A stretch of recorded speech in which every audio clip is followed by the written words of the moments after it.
আসসালামু আলাইকুম, কেমন আছেন সবাই? আশা করি সবাই ভালো আছেন।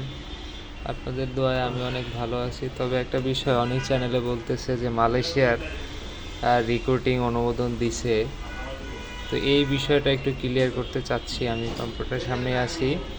আমি FWCMS এ ঢুকে দেখবো যে আসলে বাংলাদেশের রিক্রুটিং লাইসেন্স এখানে অ্যাড করছে কিনা। তো আমরা প্রথমে একটা ব্রাউজারে যাব। দেন হচ্ছে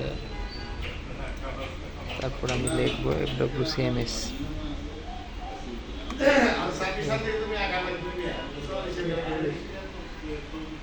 এই যে আপনার পোর্টাল চলে আসছে। তো তারপর এখান থেকে এখানে ক্লিক করব।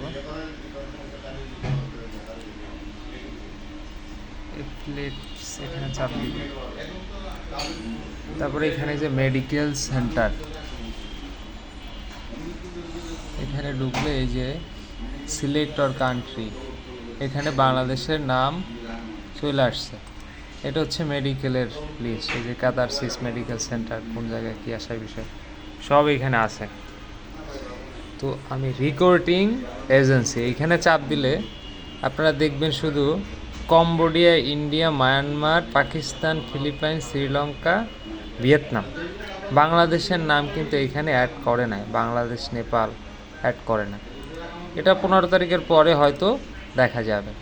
তো আপনারা যারা দেখতেছেন যে মালয়েশিয়ার রিক্রুটিং লিস্টে আইসে পড়ছে, আসলে সম্পূর্ণ ভুয়া। আপনারা এখনও কোনো জায়গায় টাকা পয়সা লেনদেন করবেন না। এই পাসপোর্ট দিতে পারেন, বাট হচ্ছে টাকা পয়সা লেনদেন করবেন।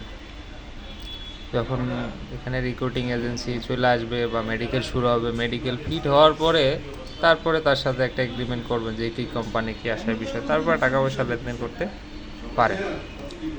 তো ভিডিওটা এই পর্যন্তই। আল্লাহ হাফেজ, সবাই ভালো থাকবেন।